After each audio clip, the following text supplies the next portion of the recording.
دنیا کی تاریخ میں کچھ ایسے حکمران بھی گزرے جن کی زندگی جنگوں، سازشوں، اقتدار، محلوں اور شاہی عیاشیوں سے بھری ہوئی تھی، لیکن ایک ایسی روسی ملکہ بھی گزری جس کے بارے میں صدیوں سے ایک انتہائی شرمناک اور حیران کن کہانی سنائی جاتی ہے۔ کہا گیا ہے کہ وہ جانوروں کے ساتھ غیر اخلاقی تعلقات رکھتی ہے، یہاں تک کہ اس کے موت کے بارے میں بھی ایک ایسی داستان گڑھی گئی جسے سن کر آج بھی لوگ حیران رہ جاتے ہیں۔ اس عورت کا نام ہے کیتھرین دی گریٹ، لیکن یہاں ایک بہت اہم سوال پیدا ہوتا ہے، کیا یہ سب حقیقت تھا؟ کیا واقعی روس کی یہ ملکہ ایسی زندگی گزارتی تھی، یا پھر اس کی شہرت، طاقت اور حورت ہونے کی وجہ سے اس کی دشمنوں نے اس کے خلاف ایسی کہانیاں گڑھی جو نسل در نسل پھیلتی چلی گئی؟ آج کی اس ویڈیو میں ہم کیتھرین دی گریٹ کی زندگی کے پردے اٹھائیں گے۔ ہم دیکھیں گے وہ کہاں پیدا ہوئی، روس کی ملکہ کیسے بنی، اپنے شوہر سے اس کے تعلقات کیسے تھے، اقتدار اس کے ہاتھ میں کیسے آیا، اس کی ذاتی زندگی کے بارے میں تاریخ کیا کہتی ہے، اور یہ سب سے بڑھ کر گھوڑوں والی مشہور کہانی حقیقت ہے یا صدیوں پرانا جھوٹ؟ ایک غیر روسی لڑکی جو روس کی سب سے طاقتور عورت بن گئی۔ کیتھرین دی گریٹ دراصل روس میں پیدا ہی نہیں ہوئی، وہ 1729 میں ایک جرمن ریاست سے تعلق رکھنے والی شاہی خاندان میں پیدا ہوئی اور بچپن میں اس کا نام صوفی تھا۔ اس وقت کسی کو اندازہ نہیں تھا یہ لڑکی ایک دن روس کی سب سے طاقتور حکمرانوں میں شامل ہوگی۔ اس کی زندگی اس وقت بدل گئی جب اسے روسی شاہی خاندان میں آنے کا موقع ملا۔ روس کی ملکہ الیزابتھ اپنی بھتیجے پیٹر کے لیے ایک مناسب دلہن تلاش کر رہی تھی۔ صوفی روسی آئی، اس نے روسی زبان سیکھی، روسی دربار کے طور طریقے اپنائے اور روسی آرتھوڈوکس مذہب قبول کیا۔ اسی دوران اس کا نام تبدیل کر کے کیتھرین رکھا گیا۔ 1745 میں اس کی شادی گرینڈ ڈوک پیٹر سے ہو گئی۔ بظاہر یہ شادی ایک عظیم شاہی اتحاد تھا، لیکن حقیقت میں اس شادی کی بہت پیچیدہ تھی۔ ایک ناخوش ازواجی زندگی۔ کیتھرین اور پیٹر کی زندگی ازواجی زندگی شروع ہی سے خوشگوار نہیں تھی، دونوں کے درمیان محبت اور اعتماد کا فقدان تھا۔ کیتھرین نے اپنی یادداشتوں میں اپنی ازواجی زندگی کے بارے میں کئی باتیں لکھی۔ اس دوران شاہی دربار میں سازشیں، افواہیں اور تعلقات کی خبریں عام رہتی تھیں۔ کیتھرین کے بھی دوسروں مردوں کے ساتھ تعلقات کی باتیں سامنے آئیں۔ تاریخی ریکارڈ میں اس کے معتدہ عاشقوں کا ذکر ملتا ہے، لیکن یہاں بھی ہمیں احتیاط کرنی چاہیے۔ بعد کے زمانے میں کیتھرین کے بارے میں بہت سی ایسی کہانیاں پھیلائی گئی جسے تاریخ دان بہت سیاسی اور جنسی پروپیگنڈا قرار دیتے ہیں۔ ایک تاریخی تحقیق کے مطابق کیتھرین کی زندگی معتدہ رومانی تعلقات ضرور تھے، لیکن ایک ایسی عورت کے طور پر پیش کرنا جو ہر وقت جنسی خواہش میں مبتلا رہتی، اس کی دشمنوں کی بنائی ہوئی تصاویر تھی۔ پھر وقت آیا جب روس تخت خالی ہوا۔ 1762 میں روس کی ملکہ الیزابتھ کا انتقال ہوا۔ کیتھرین کا شوہر پیٹر روس کا حکمران بنا۔ اب کیتھرین ایک ایسی عورت تھی جو شاہی محل کے اندر موجود تھی، مگر اس کے ہاتھ میں براہ راست اقتدار نہیں تھا۔ پیٹر کی پالیسیوں سے فوج اور اشرافیہ کی تئیں طاقتور ناراض تھے۔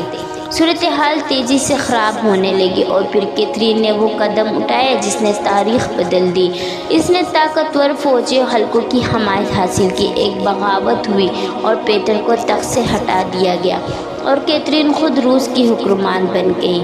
یہ 1762 کا سال تھا۔ ایک غیر روسی شہزادی جو کبھی روس آئی تھی صرف شادی کرنے کے لیے، اب دنیا کی سب سے بڑی سلطنتوں میں سے ایک حکمران بن چکی ہے۔ کیتھرین کو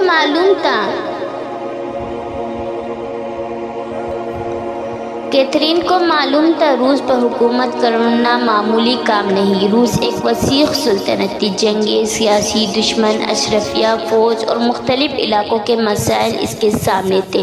اس نے روس کو مضبوط بنانے کے لیے کئی اقدامات کیے۔ تعلیم اور فنون کی سرپرستی کی، یورپی فکری تحریک یعنی انلیمنٹ سے متاثر ہوئی، فن اور ادب میں دلچسپی لی، روس کی سرحدیں بھی وسیع ہوئی۔ اس دوران روس کی ایک بہت بڑی عالمی طاقت کے طور پر مضبوط ہوا۔ اسی وجہ سے تاریخ میں اسے صرف اسکینڈل کی ملکہ کہنا درست نہیں، وہ ایک طاقتور سیاسی حکمران بھی تھی۔ کیتھرین کی نجی زندگی شاہی محل کی سب سے بڑی فحاشوں میں شامل تھی۔ اس کے کئی قریبی مرد ساتھی اور عاشق تھے، ان میں گریگورو اورولوف اور بعد میں گریگوری بیٹمن جیسے طاقتور افراد شامل تھے۔ اس کے مخالفین نے اس چیز کو بنیاد بنا کر اس کی فرقہ دار کشی شروع کی۔ اس وقت یورپ میں سیاسی مخالفین کے خلاف افواہیں پھیلنا کوئی نئی بات نہیں تھی، خاص طور پر اگر مخالف کوئی طاقتور عورت ہو۔ کیتھرین ایک عورت تھی، وہ تخت پر بیٹھی تھی، اس نے اپنے شوہر کو اقتدار سے ہٹا کر خود حکومت حاصل کی تھی۔ اس کے دشمنوں نے اس کی ذاتی زندگی کو سیاسی ہتھیار بنانا بہت آسان تھا۔ وقت گزرتا گیا، کیتھرین کے مخالفین نے اس کے بارے میں انتہائی فحش اور شرمناک کہانیاں پھیلانا شروع کر دی۔ ان میں سے ایک نے یہ دعویٰ کیا کہ کیتھرین جانوروں کے ساتھ غیر اخلاقی تعلقات رکھتی ہے، اور پھر اس سے بھی زیادہ مشہور ایک کہانی سامنے آئی۔ کہا گیا کہ کیتھرین ایک گھوڑے کے ساتھ غیر اخلاقی حرکت کرنے کی کوشش کری تو اس دوران حادثہ پیش آیا۔ یہ کہانی اتنی مشہور ہوئی کہ بعد میں لوگوں نے اسے کیتھرین کی موت کی اصل وجہ سمجھنا شروع کر دیا، لیکن حقیقت یہ نہیں تھی۔ تاریخ و شواہد اس دعوے کی حمایت نہیں کرتے۔ معتبر تاریخی تحقیق کے مطابق گھوڑے والی کہانی ایک افسانوی اور بدنام کن روایت تھی جو ان کے مخالف پھیلائی گئی تھی۔ یہ سوال سب سے اہم ہے۔ کیتھرین دی گریٹ کا انتقال 1796 میں ہوا۔ اس کی موت کسی گھوڑے کے ساتھ حادثے کی وجہ سے نہیں ہوئی۔ تاریخ مغاز کے مطابق اسے فالج ہوئی اور وہ اپنے بستر پر انتقال کر گئی، یعنی وہ مشہور داستان جسے دنیا میں صدیوں تک دہرایا گیا حقیقت میں اس کی موت کا سبب نہیں تھی۔ یہاں تاریخ ایک دلچسپ پہلو سامنے آتا ہے۔ کیتھرین ایک طاقتور عورت تھی، اس نے اپنے شوہر کو ہٹا کر اقتدار حاصل کیا۔ اس نے کئی طاقتور مردوں کو اپنے سیاسی نظام میں استعمال کیا۔ اس کے متعدد رومانی تعلقات تھے، اس کے کئی دہائیوں تک روس پر حکومت ہے۔ اس کے دشمنوں نے اس کی شخصیت کو بدنام کرنے کے لیے اس کی جنسی زندگی کو نشانہ بنایا۔ ایک تاریخی مطالعے کے مطابق کیتھرین کے خلاف نرمی سے لے کر انتہائی فحش الزامات تک مختلف کہانیاں پھیلائی گئیں، جن میں جانوروں کے ساتھ تعلقات کی افواہیں بھی شامل تھیں۔ یہ صرف کیتھرین کے ساتھ نہیں ہوئی، تاریخ میں کئی طاقتور خواتین کو اسی قسم کے الزامات کا سامنا کرنا پڑا۔ جب کوئی عورت مردوں کے برابر یا ان سے زیادہ سیاسی طاقت حاصل کرتی ہے تو اس کے مخالفین اس کے کردار کو نشانہ بناتے ہیں۔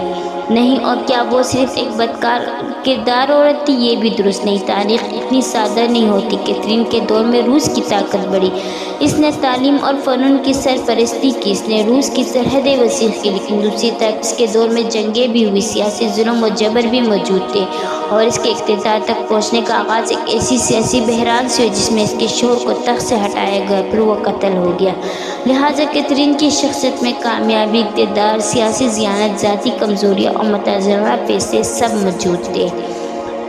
پیٹر کو تخت سے ہٹانے کے بعد اسے گرفتار کیا، چند ہی دن میں وہ مر گیا۔ اس کی موت نے کیتھرین کے اقتدار پر ہمیشہ ایک سوالیہ نشان قائم رکھا۔ کیا کیتھرین کو اس کے قتل کا علم تھا؟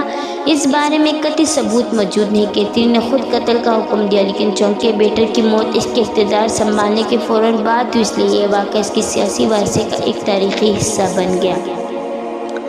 کیتھرین کا اپنے بیٹا پال کے ساتھ تعلق بھی آسان نہیں تھے۔ پال کو اپنی ماں کے ساتھ کئی معاملات پر شدید اختلافات تھے۔ کیتھرین کو خدشہ تھا پال ایک کمزور حکمران ثابت ہو سکتا ہے۔ دوسری طرف پال کو بھی اپنی ماں پر مکمل اعتماد نہیں تھا۔ یہ کشیدگی اس وقت تک جاری تھی جب تک کیتھرین کی موت نہیں ہو گئی۔ آخرکار کیتھرین کے بعد پال روس کا حکمران بنا، لیکن اس کی حکومت بھی زیادہ عرصے تک نہ چل سکی۔ چند سال بعد اسے قتل کر دیا گیا۔ کیتھرین دی گریٹ کی کہانی ہمیں یہ سمجھاتی ہے، تاریخ میں مشہور ہونا ہمیشہ سچائی کی ضمانت نہیں۔ کسی قربان کے بارے میں جتنی زیادہ نفرت، سیاست اور دشمنی ہو، اتنی ہی زیادہ افواہیں بھی پیدا ہو سکتی ہے۔ کیتھرین کے بارے میں یہ کہا کہ وہ جانوروں کے ساتھ جنسی تعلق رکھتی، اسی وجہ سے مر گئی۔ یہ ایک ایسی کہانی تھی جسے اس کے دشمنوں نے اس کی شہرت تباہ کرنے کے لیے استعمال کیا، لیکن اس کا مطلب یہ بھی نہیں کہ کیتھرین کی نجی زندگی بالکل بے داغ تھی۔ تاریخ اس کے متعدد رومانی تعلقات کا ذکر کرتی ہے، مگر رومانی تعلقات اور جانوروں کے ساتھ جنسی تعلقات کی افواہ کو ایک ہی چیز سمجھنا تاریخی غلطی ہے۔